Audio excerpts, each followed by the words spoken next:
Hey trainers, what's up? I hope you're having an awesome day, night, evening, whatever it may be where you're watching this from. We have a super fun video for you guys today, and we already started it off on such a crazy foot there with that little hype trailer, as we're calling it, that Loke made. We are having so much fun just capturing and like recording footage from this game. Really fun just seeing it all thrown together there. But yeah, we've got some mid-game tips and reminders for you guys, just things that we kind of have been bouncing off each other just as we go through the game. Hopefully they can help somebody out there, so let's get into them. Alright, so tip number one is going to be explore Jubilife City. This is kind of a given, but just a few kind of things that we noticed as we went through that either I missed or Loke missed. Make sure that you're kind of talking to everybody, every NPC you can, because they will help you unlock your side quests and missions. I'm having so much fun with the side quests. I love games like Zelda and Skyrim, and I would spend so much time just doing side quests, so it's so nice to have that in a Pokemon game. But yeah, don't forget to talk to the recipe guy. I don't remember his name right now, but that's okay. Make sure you talk to him because he actually has some really good recipes that you can buy later in the game. They're going to cost you a bit, but they're definitely going to help you make money. So the number one thing that I noticed was the star piece recipe. So that's super awesome because you can use all the shards that you pick up in your distortions and turn them into star pieces, and then you can sell them for money. And we all need money, let's be real.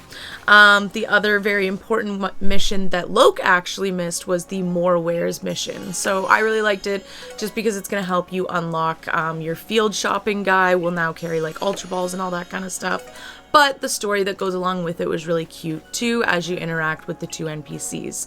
So that's tip number one. Alright guys, so tip number two is going to be farming, which is right in Jubilife City as well. I had missed this running through originally, and Loke reminded me to go back and do it. It's super fun because you can kind of like change the aesthetic of your town with the little Pokemon that will represent the plots. You can eventually have up to 4 plots there, and of course that's going to help you to farm mushrooms, vegetables, you can do apricorns, and then later in the game you can actually do mints, and of course mints are what allow us to change the nature of our Pokemon, but there's no natures in this game, so they'll just change the stats that they would be represented by. So kind of cool, interesting that they threw that in since we don't have like a lot of competitive battling or anything like that in Legends right now, so maybe that'll mean something down the road for DLC. I guess we'll find out, but don't forget to farm. Alright guys, so reminder number 3 is going to be a pretty cool setting change that Loke showed me. So what we're going to do is we're going to fill up our bag and we're going to head over to the right here and down to settings, and then we're going to go right down here to heads up display toggling. So what that's going to do is if you click in on your right stick, once you enable it, you are going to lose your little mini map or your heads up display there, and it allows for some really nice pictures and videos with your Pokemon. So we'll throw Eevee out here because Eevee's the cutest, and now we can take a really nice picture. Super cool setting that I really like, so yeah. Alright, so tip or trick or reminder number 4 is less of any of those things and more or less just how Loke and I have been outbreak shiny hunting in Legends Arceus. It is honestly one of the funnest things that we've done in a Pokemon game in a really long time.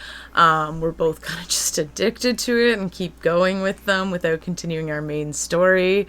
The only thing that we kind of complained about was we wish that there was another more exclusive version of a shiny. Loke of course has his Alpha Bibarel, so that is a little bit more prestigious in his collection.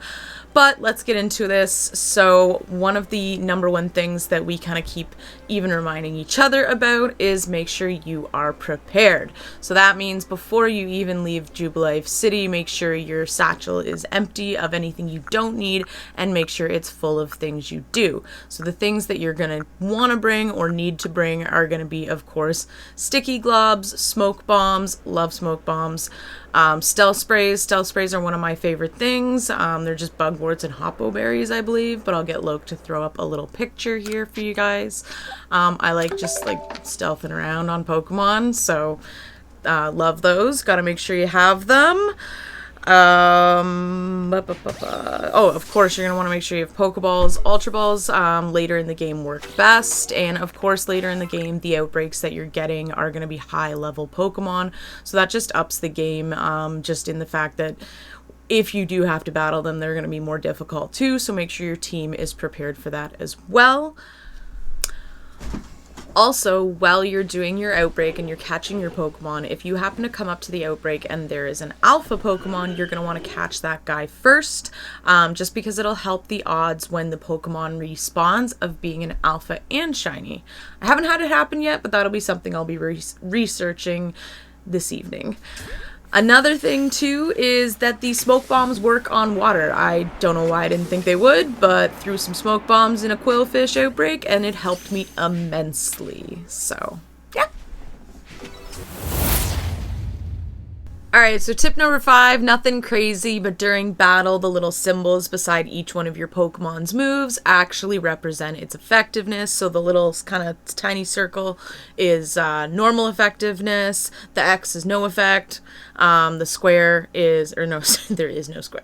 The triangle is not very effective, and then the big circle is super effective. We'll put a little screen on here for you guys as well, just so that if you're a visual learner, you don't have to try and memorize my ridiculousness. Alright, so a little bonus for all of us shiny hunters out there. If you happen to throw your Pokemon at another Pokemon to battle it and you catch it unawares, you will actually have an extra chance to throw a ball and catch that Pokemon, kind of like my Togepi at the beginning there. So just something kind of little and cool there that we thought we'd throw in. But I finally caught my shiny Eevee, and I'm going to be evolving it for you guys and going over my team, so let's jump into that.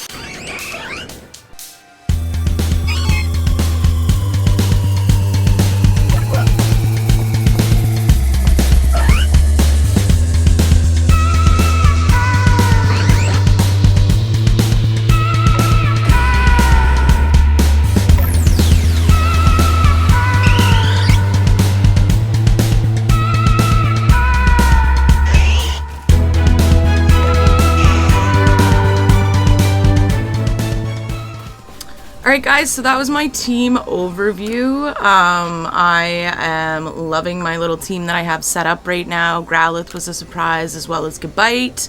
I thought I'd go for a Garchomp for sure, but that little land shark Gabite is just so cute. I probably won't evolve him. But right now we're going to work on evolving my Umbreon. So I am just going to sleep here to make sure that my Eevee does in fact become Umbreon. High friendship and evolution at night. So let's say a little goodbye to Eevee here. Such a cutie, but definitely gonna look for another one. And yeah, still loving this game. It's got such a nice sci-fi feel to it, with the classic kind of Pokemon style as well. So leave a like and subscribe if you guys are enjoying the content. Thanks again so much for watching. We hope this video helped you guys, and let's check out this evolution.